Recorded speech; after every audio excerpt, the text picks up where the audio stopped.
अस्सलाम वालेकुम फ्रेंड्स, आज हम डिस्कस करेंगे प्री पार्टीशन। और प्री पार्टीशन में सबसे पहला क्वेश्चन होगा कि how far the partition of Pakistan took place in the late 20th century. और इसके अंदर हम देखेंगे कि जो पाकिस्तान है और इंडिया, ये जो सब कॉन्टिनेंट के अंदर एक इंडिपेंडेंट कंट्रीज आते हैं वजूद में, और ये कैसे ब्रिटिशर्स की गुलामी से बाहर निकलते हैं, ये आज हम सारा प्लान देखेंगे।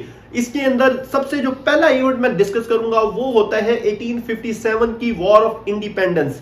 वॉर ऑफ इंडिपेंडेंस जो एक ऐसी म्यूटनी थी, अंग्रेजों के खिलाफ बगावत थी, हिंदू और मुसलमान मिलके ये बगावत करते हैं। और ये जो यूनिटी होती है, इसका एक ही मेन ऑब्जेक्टिव होता है, वो होता है कि ब्रिटिशर्स को सब कॉन्टिनेंट के अंदर से भगाना होता है। लेकिन अनफॉर्चुनेटली ये एक अनट्रेन्ड, अनऑर्गेनाइज्ड और एक अनप्रोफेशनल तरीका होता है, जो कि इतने कोई पॉजिटिव रिजल्ट्स या पॉजिटिव कॉन्सिक्वेंसेस नहीं इसके आते। और ब्रिटिशर्स जो है इन दोनों कौमों को जेर कर देता है, और इसके ऊपर वो एक ऐसा दोबारा से प्लान बनाता है रूल करने का, डोमिनेंस का प्लान बनाता है।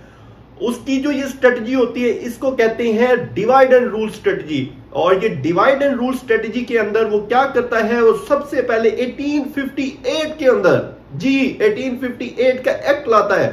एक्ट के अंदर क्या होता है, एक्ट के अंदर वो एक ऐसा स्ट्रक्चर बनाता है गवर्नर्स का, जिसमें वो सबसे पहला जो ओहदा बनाता है वो सेक्रेटरी ऑफ स्टेट का बनाता है। यस, ये जो पूरा बरसगीर होता है ये एक स्टेट है, और इसका सेक्रेटरी जो होता है वो बैठता होता है ब्रिटिश पार्लियामेंट के अंदर। वो इस पूरी स्टेट का एक सेक्रेटरी होता है, और वो क्या करता है, वो सारे उसकी एक सब कमेटी होती है, जो उसके मेंबर्स होते हैं वो 15 होते हैं। और ये सारे 15 मेंबर्स बहुत ही एक्सपर्ट लोग होते हैं, जिनको यहाँ की तमाम कौमों का कल्चर, इनकी लैंग्वेजेस, इनके ड्रेस, इनके इख्तलाफात, इनकी ओवरऑल अंडरस्टैंडिंग होती है। और दूसरा वो क्या इस एक्ट के अंदर काम करते हैं, वो ये काम होता है कि जो वाइसराय होता है, जो गवर्नर जनरल होता है, उसका एक ओहदा बनाया जाता है, और उसकी एक एग्जीक्यूटिव काउंसिल होती है, और उसकी जो ये इंपीरियल लेजिस्लेटिव काउंसिल होती है। इनके अंदर होता ये है कि जो वाइसराय होता है वो बेसिकली पूरे इंडिया के अंदर डील करता है, पूरे इंडिया को। और इसके पास एक एक्स्ट्रा ऑर्डिनरी जो एक ओहदा होता है, इसके 5 मेंबर्स होते हैं।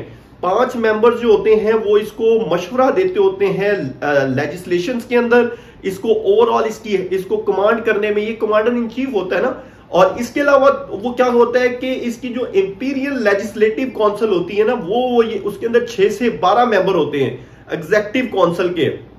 और इसमें से जो आधे मेंबर्स होते हैं ना, वो ऑफिशियल होते हैं और आधे अनऑफिशियल होते हैं। और ये जो अनऑफिशियल होते हैं ना, ये ना क्रिटिसाइज कर सकते हैं किसी भी रेजोल्यूशन को, ना किसी लेजिस्लेशन को।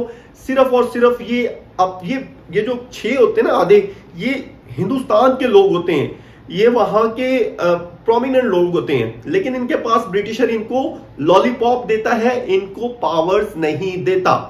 अच्छा, इसके बाद एक तो ये डिवाइड एंड रूल में वो ये आगे शुरू हो जाता है कि एक साइड पे मुस्लिम कम्युनिटी, दूसरी साइड पे हिंदू कम्युनिटी।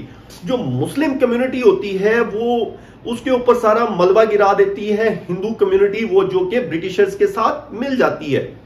अब मजलूम, मस्कीन और कमतर कंसीडर होने वाले मुस्लिम, इनको भी ब्रिटिशर्स, क्योंकि ये अक्सरियत में थी ये मुस्लिम्स, और इनको फिर क्या किया कि सर सैयद अहमद खान जैसी शख्सियत जो है वो इनको पालती है। कैसे? ब्रिटिशर्स के बहुत लाडले होते हैं सर सैयद अहमद खान। सर सैयद अहमद खान को बहुत रिवॉर्ड किया जाता है, बड़े बड़े ओहदे, जजेस के ओहदे पे वो फाइज होते हैं, क्लर्क से जज बन जाते हैं। डेफिनेटली उन्होंने बहुत सारी कुर्बानियां भी दी होती हैं। लेकिन अब क्या होता है कि सर सैयद अहमद खान ना मुसलमानों को अंग्रेजों के खिलाफ होने से रोकने के लिए ना उनको एक तहरीक देते हैं, उनको कहते हैं, उनको एक प्लान देते हैं कि बच्चों पढ़ो, मेरे मुसलमान भाइयों पढ़ो, इल्म हासिल करो। अलीगढ़ मूवमेंट का यही प्लान होता है, जिसमें एक एजुकेशन मूवमेंट होती है, उसमें 3 उसके मेन एजेंडा होता है। गेट एजुकेशन हासिल करो, और इसके बाद आप लोग जो है ब्रिटिशर्स के साथ लॉयल्टी बनाओ उनको, और पॉलिटिक्स से दूर हो जाओ। अब ये जो पॉलिसी है इसके अंदर क्या होता है कि एजुकेशन जब किसी ने हासिल करनी है उसके बाद उसने जॉब लेनी है, जॉब लेने के बाद उसने क्या उसकी एक सोशल रिकॉग्नाइजेशन होनी है। जैसे हमारे लोग कहते हैं ना गवर्नमेंट सर्वेंट हो यार, बड़ी इंपॉर्टेंस है आपकी तो।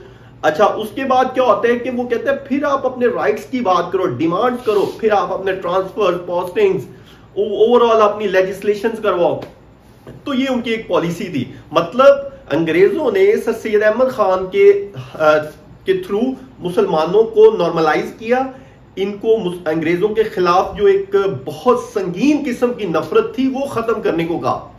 और दूसरी साइड पे जो अंग्रेज थे वो इतने चालाक थे कि उन्होंने हिंदुओं को कहा कि भाई, इवन हिंदुओं को कहा कि जो हमारे ही सिविल सर्वेंट्स हैं अंग्रेज, वो एक पार्टी बनाएंगे, उसमें सारे स्टूडेंट्स।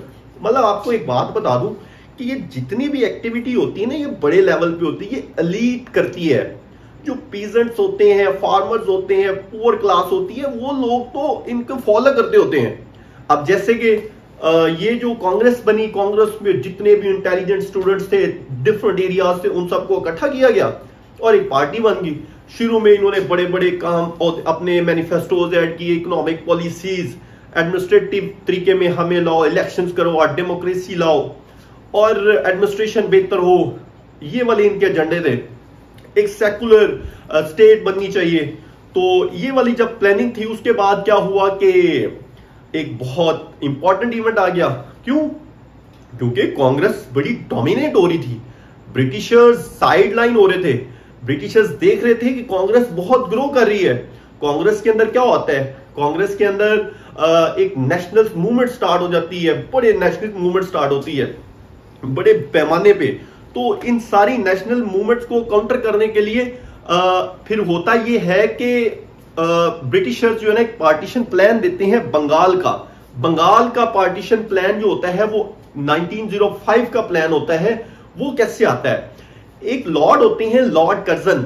लॉर्ड कर्जन साहब इंडिया का टूर करते हैं और इंडिया का टूर करने के बाद वो एक पॉलिसी देते हैं बंगाल के ऊपर कि बंगाल सर गवर्न हमसे नहीं हो रहा, एडमिनिस्ट्रेटिव प्रॉब्लम्स हैं, इंफ्रास्ट्रक्चर बुरा है, पीजेंट्स जो हैं उनको लूट लेते हैं, फार्मर्स की फसलें खराब होती हैं और ओवरऑल जो है ना ये कोई बेहतरली गवर्न नहीं हो रहा। एरिया बहुत बड़ा है, 189,000 स्क्वायर किलोमीटर का एरिया है, ये कैसे गवर्न हो सकता है। लिहाजा एक पॉलिसी है हमारी कि जनाब हम बंगाल को डिवाइड कर रहे हैं। बंगाल जिसकी टोटल पॉपुलेशन 84 मिलियन थी, कैन यू इमेजिन। तो उसको जब ब्रेक किया गया तो एक ईस्ट बंगाल, दूसरा वेस्ट बंगाल। ईस्ट बंगाल के अंदर मुस्लिम्स की हो जाती है हैवी मेजॉरिटी और अराउंड 18 मिलियन जो मेजॉरिटी में होते हैं मुस्लिम्स। और वेस्ट के अंदर, वेस्ट बंगाल के अंदर होते हैं हिंदू, जो होते हैं वो होते हैं मेजॉरिटी में। और वो हिंदू जो होते हैं ना, लेकिन अनफॉर्चुनेटली ये वो मोमेंट होता है जब हिंदुओं को ये अंदाजा होता है कि यार ये जो कल के मरासी, अनफॉर्चुनेटली कल के जो ये गरीब तबका, इनको अब मेजॉरिटी मिल रही है, इनको अब वहां पे यूनिवर्सिटीज मिल रही हैं, इनको वहां पे डिपार्टमेंट्स मिल रहे हैं और कमाने के जो जराए मिल रहे हैं। मतलब यूनिवर्सिटीज वहां पे थी, कोर्ट्स वहां पे थी और पोर्ट्स वहां पे थी। और ये जो हमारे प्रोफेशनल्स हैं जैसे कि डॉक्टर्स हैं, लॉयर्स हैं, प्रोफेसर्स हैं, इन सब के पास क्या बचेगा।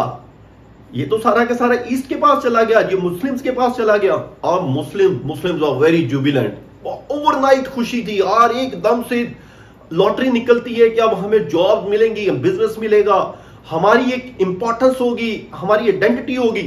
तो ये बात जो है वो हिंदुओं से जो है ना हजम नहीं हो रही थी। They can't absorb this importance of Muslims. तो वो क्या करते हैं, वो स्टार्ट कर देते होते हैं नॉन ओबीडियंस मूवमेंट, वो सेवेडिश मूवमेंट स्टार्ट कर देते हैं। वो मतलब बिल्कुल उनसे जो होता था वो कर रहे थे। बड़ी उनके अंदर रेजिडमेंट थी अंग्रेजों के खिलाफ और वो कहते थे कि ये डिवाइड एंड रूल है। यहां पे एक काम होता है, वो ये होता है कि ब्रिटिश जो है वो मुस्लिम्स और नॉन मुस्लिम्स, हिंदूज, इन दोनों कम्युनिटी को कम्युनल बेसिस के ऊपर इनके दरमियान करवाते हैं इख्तलाफ, इन दोनों को एक दूसरे से करते हैं दूर। वो क्या स्ट्रेटजी होती है, मतलब अब देखें ना, अगर नेशनलिस्ट मूवमेंट्स को कंट्रोल करने के लिए उन्होंने बंगाल की करवाई अच्छा फ्रेंड्स, अब जो ये मैं बता रहा हूं कि कैसे मुसलमानों की लॉटरी निकलती है और हिंदू जो है रोना धोना शुरू कर देते हैं। अब इसमें एक इवेंट होता है 1906 के अंदर, उसका नाम होता है शिमला डेपुटेशन।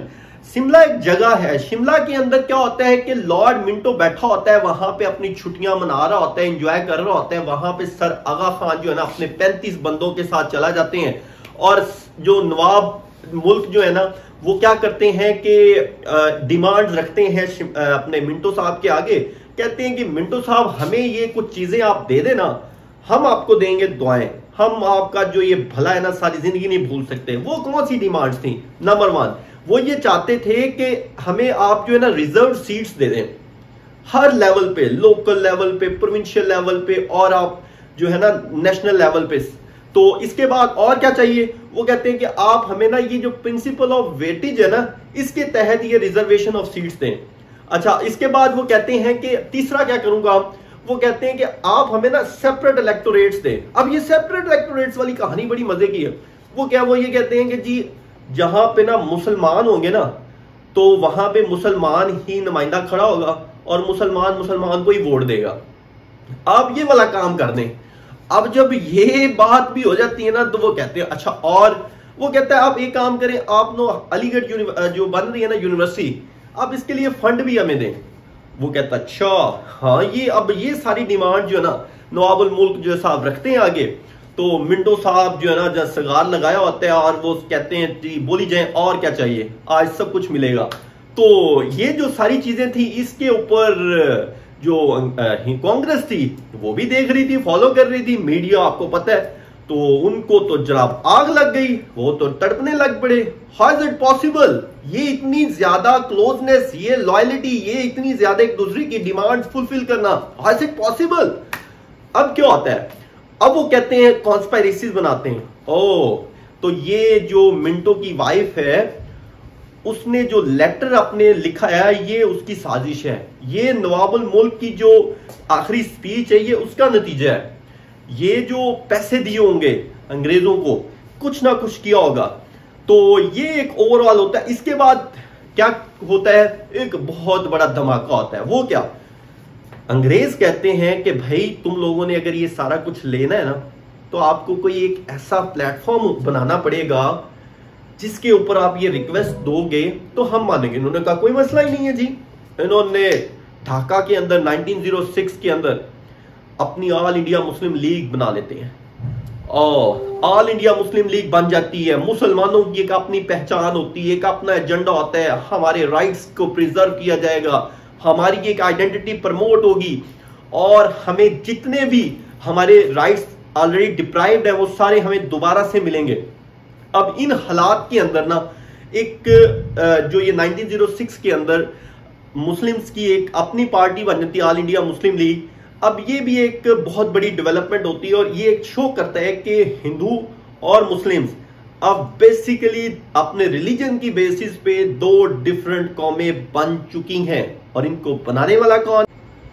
अच्छा फ्रेंड, जैसे मैं बता रहा हूं कि ये जो डिवाइड एंड रूल पॉलिसी है जिसके अंदर जो ब्रिटिशर्स ने दोनों नेशंस को, मुस्लिम्स और हिंदुओं को कम्युनल बेसिस पे डिफरेंसेस उनके और बढ़ा दिए, उसमें उन्होंने एक और कील खोंपा। और वो क्या था कि उन्होंने अपना एक एक्ट दिया 1909 का।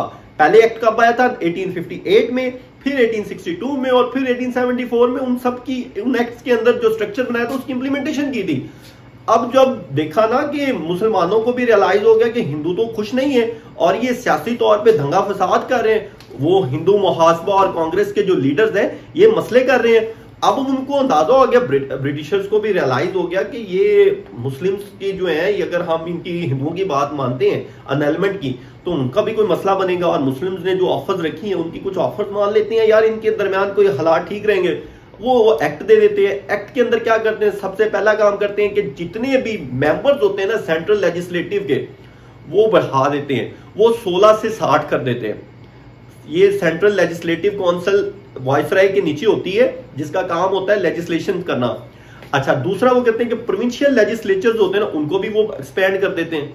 जो लेफ्टिनेंट गवर्नर होता है ना इंडिया के अंदर उस वक्त होता था, वो सूबों का हेड होता था और वो उसके नीचे भी एक एग्जेक्टिव काउंसिल होती है। अच्छा, मेथड इलेक्शन का भी इनडायरेक्ट कर दिया, और जो सेपरेट इलेक्टोरेट का राइट था मुसलमानों को दे दिया कि अब मुसलमान जो है वो मुसलमानों को ही इलेक्ट करेगा, वोट करेगा, और उनकी सीटों पे, मुस्लिम की सीटों पे कोई और नहीं खड़ा होगा। और आखिरी काम किया कि गवर्नर जनरल जो है ना वो एक इंडियन को नॉमिनेट करेगा इंडियन लेजिस्लेटिव काउंसिल के अंदर। और ये जो कुछ चीजें थी ये अब इस एक्ट के अंदर डिस्कस हुई। और अब जो एक और काम किया उन्होंने 1919 का किया, उसके अंदर इन्होंने चैम्सफोर्ड रिफॉर्म लेकर आए। चैम्सफोर्ड फॉर्म के अंदर मैं बताऊंगा क्या क्या इन्होंने नई डेवलपमेंट की, कौन कौन से लॉलीपॉप दिए गए हिंदुओं को और मुसलमानों को, ताकि आराम से बैठ के जो है ना वो रूल करें। इससे पहले ना 1919 से पहले एक और इवेंट होता है बड़ा मजे का, वो होता है लखनऊ पैक्ट। अब ना हिंदुओं को रियलाइज होना शुरू हो गया कि यार ये डिवाइड एंड रूल पॉलिसी के अंदर ना नुकसान तो हमारा हो रहा है, ब्रिटिशर्स भी इसमें जबरदस्त तरीके से चल रहे हैं, मुस्लिम को भी बड़े खुश है, बड़े जुबिलेंट है, क्योंकि इससे पहले अब 1911 में अनलमेंट हो चुकी होती है। अब होता यह है कि ब्रिटिशर्स को एक अपनी जो है ना टेंशन पड़ जाती है। 1914 में ना होता यह है कि वर्ल्ड वॉर 1 शुरू हो जाती है, 1914 से 1918 तक। अब ब्रिटिशर वहां पे इन्वॉल्व हो जाते हैं, तो यहां पे ना एक प्लानिंग होती है जना की और एक हिंदू लीडर्स की। वो ये प्लान करते हैं कि जी हम ना एक इवेंट ऑर्गेनाइज करते हैं जहां पे all India Muslim league, Congress इकट्ठे होंगे लखनऊ के अंदर, और हम डिस्कशंस करते हैं। वो कहते हैं कि यार ऐसा करते हैं, हम आप लोगों के जो ये सेपरेट इलेक्टोरेट वाले राइट्स है ना, कि आप चाहते हो कि जी आपको सीटें मिली जाएं, रिजर्व सीटें हों, और उनके ऊपर आपके बंदे खड़े हों, आप लोग मुस्लिम जी उनको वोट दें, हम ये मान लेते हैं। पहली दफा लखनऊ के अंदर सेपरेट इलेक्टोरेट के राइट्स जो है ना ये मुस्लिम्स के मान लिए जाते हैं। अच्छा फ्रेंड्स, जैसे मैं बता रहा हूं कि लखनऊ पैक्ट के अंदर दोनों पार्टीज इकट्ठे हो जाती हैं और इन्होंने एक ना एग्रीमेंट साइन करना, और उसके पोस्टुलेट ये रखते हैं, ये कहते हैं कि जब मुल्क हमारा गवर्न करने वाले ये क्यों हो सकते हैं, हमें भी इसके अंदर शामिल करो ना। जैसे मुकन्ना है, लेजिस्लेशन है, जैसे एग्जेक्टिव है, उसमें हमारे भी कुछ कोई पहचान होनी चाहिए। जिसमें ये कहते हैं कि एक तो ये लिखो भाई कि ये अंग्रेज को कहो कि बातें हमारी तस्लीम की जाए। वो क्या क्या है कि इंडिया जो है ना इसकी सेल्फ गवर्नमेंट होनी चाहिए, मतलब इंडिया को इंडियंस ही रूल करे, कोई ब्रिटिशर्स की जरूरत नहीं है हमें, एक बात। दूसरी बात कि जो सेंट्रल लेजिस्लेचर है ना उसके आप ना मेंबर्स को बढ़ाओ। कितने बढ़ाओ कि आप जो है ना 150 बंदा करो। ये वाइसराय की जो एक सेंट्रल लेजिस्लेटिव काउंसिल है ना उसके अंदर बढ़ाओ। और जो ये 4/5 मेंबर्स होते हैं ना इनको होना चाहिए इलेक्ट, और बाकी जो है ना सारे होने चाहिए। अच्छा, अब हम बात कर रहे थे कि एग्रीमेंट के अंदर कौन कौन सी चीजें इन्होंने और रखी हैं। वो ये है कि एक तो प्रोविंशियल लेजिस्लेटिव जो है ना काउंसिल, उसके अंदर भी बढ़ाओ बंदे, और वो कितने बढ़ाओ, जो बड़े सूबे हैं वहां पे आप 125 मेंबर करो, और जो सूबे छोटे हैं वहां पे 50 से 75 मेंबर्स को आप इंक्रीज करो। और फिर क्या काम किया इन्होंने, कहा कि इंपीरियल लेजिस्लेचर्स के अंदर ना 5 ईयर टर्म किया जाए, 5 ईयर्स के लिए ये इलेक्ट किए जाए बंदे। और इसमें जो है ना आप सेपरेट इलेक्टोरेट्स के राइट्स भी दिए जाएं, और मिनॉरिटीज को जब तक वो चाहते हैं कि ज्वाइंट इलेक्टोरेट हमें नहीं चाहिए। और एक बिल जो भी होगा ना उसको अपोज कौन करेगा, 3/4 मेंबर किसी भी कम्युनिटी के, तो बिल पास नहीं होगा। मतलब 3/4 अगर उसके ऊपर ओके नहीं करते तो फिर वो बिल नहीं बन सकता। ठीक है।